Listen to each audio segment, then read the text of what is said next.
Bonjour. J'ai dit encore bonjour ma soeur, bonjour mon frère. Je m'appelle Pasteur Billy de l'église Mont Sinaï Canada. Je vous invite à visiter notre site. C'est www.église-montsinaï.ca. Il y a des prédications qui peuvent vous aider dans votre marche avec le Seigneur. Si vous avez soif de la parole de Dieu, va voir sur notre site. Il y a beaucoup d'informations vraiment qui peuvent te permettre de vivre la parole de Dieu et de marcher dans l'amour de notre Seigneur Jésus-Christ. Aujourd'hui, j'aimerais que nous puissions parler du temple. Temple que je voudrais partager avec vous. Et avant, nous étions tous trompés. On ne savait pas. Moi-même, personnellement, je savais que quand on dit église, quand on dit temple, moi je pensais que c'est le bâtiment. Alors, on pouvait aller à l'église, bâtiment, et je croyais que Dieu est là. Je croyais que c'est ça la maison de Dieu. Moi-même, je pensais, peut-être toi aussi mon frère, tu penses de la même chose que moi. Que le bâtiment que nous voyons, c'est ça l'église. C'est ça le temple de Dieu. Et que Dieu est là-dedans. Mais par après, sur base des Écritures, sur base de la parole de Dieu, j'ai découvert autre chose. Et peut-être toi aussi tu es dans l'ignorance que moi. Mais moi j'ai eu la vérité. J'ai découvert la vérité à travers notre Seigneur Jésus-Christ. Cette confusion demeure jusqu'à aujourd'hui. Il y a les gens qui pensent comme ça. Mais nous devons changer et voir autre chose. La parole de Dieu nous dit ceci. Que nous sommes le temple de Dieu. C'est ce que la parole déclare. Que toi et moi, nous sommes le temple de Dieu. Ce n'est pas le bâtiment. Ce n'est pas une belle construction qui est le bâtiment. Mais je te dis que c'est toi, le temple de Dieu. Et Dieu doit habiter en toi. Amen. Dieu doit habiter en toi. Dieu doit habiter en moi. Parce que je suis la maison. Je suis le temple de Dieu vivant. Moi, je ne savais pas ça. Mais quand j'ai lu cette parole, c'est là où j'ai découvert que je suis la maison, je suis le temple de Dieu et que Dieu doit rester à moi. Ça, c'est une révélation, frère, et peut-être si tu ne le connais pas. Dieu nous aime. Et la Bible nous dit que mon peuple périt par manque de connaissances. Et si on ne connaît pas que je suis le temple de Dieu, je peux me comporter comme je veux. Je peux faire ce que je veux. Mais quand je fais une faute, quand je commets un péché, quand je ne marche pas selon la parole de Dieu, à ce moment-là, Dieu n'est plus avec moi. Parce que Dieu est saint. Dieu est saint.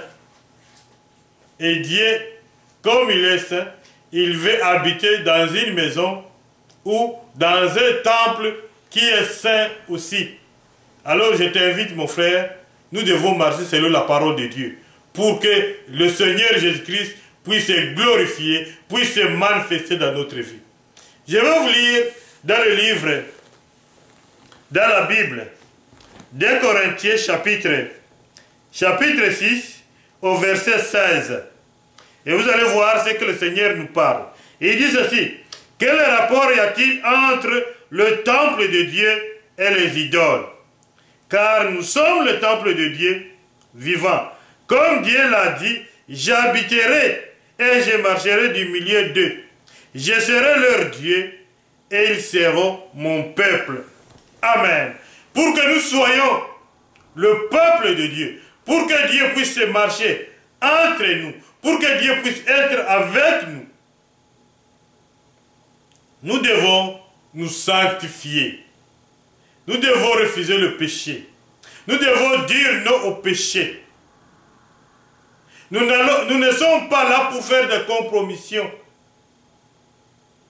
Nous devons vivre cette parole. Et quand nous vivons cette parole, ce n'est pas seulement l'écouter, mais nous devons la mettre en pratique. C'est à ce moment-là, nous allons voir la gloire de Dieu. Dieu t'aime, mon frère. Et tu es le temple de Dieu. Tu es la maison de Dieu. La Bible nous dit, si tu détruis la maison de Dieu, lui aussi il te détruira. À ce moment-là, frère, je te demande de faire attention à ce que nous écoutons de gauche à droite.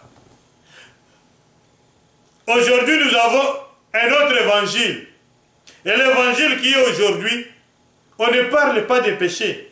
On ne prêche pas du péché. On ne parle pas que le péché nous met loin de Dieu.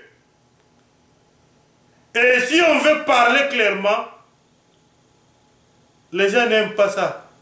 Et il y a des pasteurs, il y a des serviteurs de Dieu qui ne veulent pas prêcher tel message, le message du salut. Ils veulent dire que Dieu nous aime. Mais Dieu nous aime, c'est vrai. Dieu est amour, c'est vrai. Mais c'est un Dieu qui n'aime pas le péché. Et comme notre corps est le temple de Dieu vivant, nous devons nous sanctifier. Nous devons être saints, comme celui qui nous a appelés, il est saint aussi. Et je t'invite aussi, mon cher, mon frère, ma soeur, de laisser le péché, d'abandonner le péché, de dire bye bye au péché. À ce moment-là, Dieu habitera en toi. Et nous allons dire maintenant, comme Paul a dit, nous sommes le temple de Dieu. Et que Dieu doit habiter en nous. Parce que nous sommes son peuple. Nous sommes élus par lui. Et je t'invite aussi de confesser tes péchés et Dieu te recevra. Dieu t'accueillera.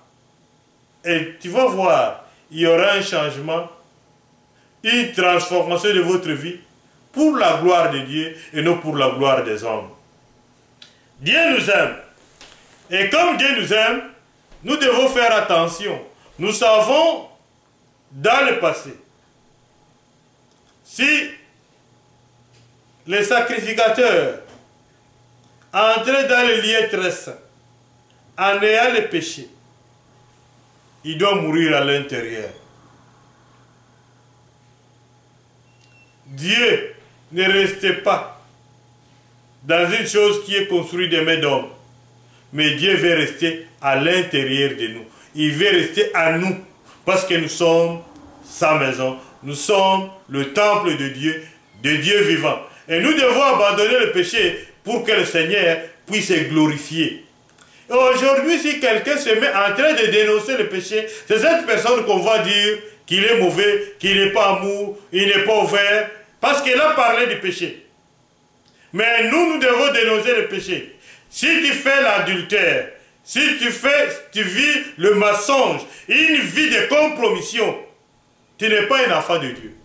Même si tu peux chanter, même si tu peux donner l'offrande, même si tu peux faire n'importe quoi, dès que tu fais un péché, tu es du diable.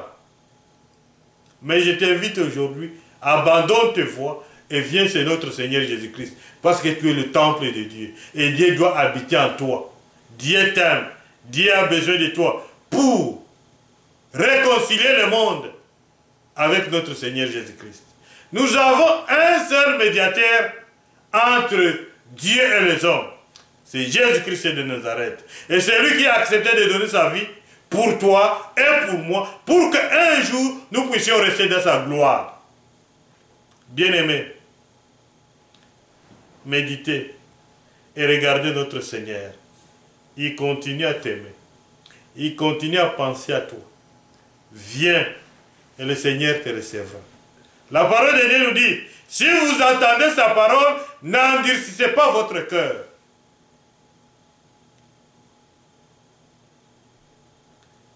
Peut-être que tu te poses beaucoup de questions. Comment Dieu il va tuer tout le monde? Dieu qui est amour. Mais je profite de cette occasion, frère, pour te dire, faites attention. Nous vivons une période de grâce. Et quand nous sommes dans une grâce, quand on parle de la grâce, c'est quelque chose que tu ne mérites pas. C'est quelque chose que moi-même je ne méritais pas. Mais Dieu nous a fait cette grâce. C'est ça la grâce. C'est ça la grâce. Quelque chose que tu ne méritais pas, mais tu reçois cette chose. Tu reçois la chose. Parce que c'est la période de la grâce. Et nous sommes pendant la période de grâce, effectivement. Viens à notre Seigneur Jésus-Christ. Abandonne tes voies, tes mauvaises voies, qui ne confessent pas le nom de Dieu. Arrête les choses que tu es en train de faire. Et viens à notre Seigneur Jésus-Christ. Lui, il va te transformer. Et votre corps deviendra son temple. Deviendra la maison, une habitation de notre Seigneur Jésus-Christ. Je te dis ça, mon frère, viens et ne tarde pas. Nous allons lire un autre passage. Nous allons lire un autre passage dans le livre des Éphésiens. Éphésiens chapitre 5. Éphésiens chapitre 5. Au verset 3, je lis ceci. Que la débauche, ni aucune impureté, ni la cupidité ne soient pas même nommées parmi vous, ainsi qu'il convient à des saints. Qu'on attende de paroles grossières, ni propos insensés ou équivoques, choses qui sont contraires à la bienséance, qu'on attende plutôt des actions de grâce. Amen. L'apôtre Paul écrit aux Corinthiens qu'on ne puisse pas attendre de mauvaises choses parmi le groupe des saints, parmi les enfants des siens, parmi les enfants de Dieu. C'est pour cela que la parole de Dieu nous dit ceci. Là où il y a 2 ou 3, Matthieu chapitre 18, là où il y a 2 ou 3, le Seigneur est là. Si nous nous réunissons au nom de notre Seigneur Jésus-Christ, nous savons que lui, il est là. Nous savons qu'il est là. Et les miracles et les prodiges vont s'opérer parce qu'il y a la présence de notre Père. Et Dieu et le Seigneur Jésus-Christ, il ne peut pas être à une place qui est mauvaise, qui est souillée, parce que lui, il est saint. Pour qu'il soit avec nous, nous devons nous sanctifier et que la gloire lui revienne. Merci mon frère. Merci mon bien-aimé. Le Seigneur t'aime. Sache que tu es le temple de Dieu. Tu es le temple de Dieu vivant. Et Dieu doit habiter en vous parce que tu es sa maison. Tu es une habitation de Dieu vivant. Sanctifie-toi. Vivre la sanctification. Vivre une vie chrétienne qui confesse le nom de Dieu. Et que le monde, en nous voyant, qu'on ne puisse pas voir nous, mais qu'on puisse voir Dieu de Nazareth, Jésus de Nazareth, en train d'accomplir des grandes choses dans notre vie. C'est pour cela que nous devons abandonner le péché. Nous devons être loin du péché. Et Dieu va te dire, t'aimer. Ce n'est pas par notre force. Ce n'est pas par ma force. Mais c'est une grâce que le Seigneur nous donne. C'est lui qui nous donne cette force d'être au-dessus du péché, de résister au péché. Et le diable fuira loin de nous. Voilà mon bien-aimé. Voilà ma soeur. Ce que je voulais te dire, que tu es le temple de Dieu. Le temple de Dieu doit être propre. Pour être propre, nous devons abandonner le péché. C'est à ce moment-là la gloire de Dieu viendra à nous. Et nous allons marcher.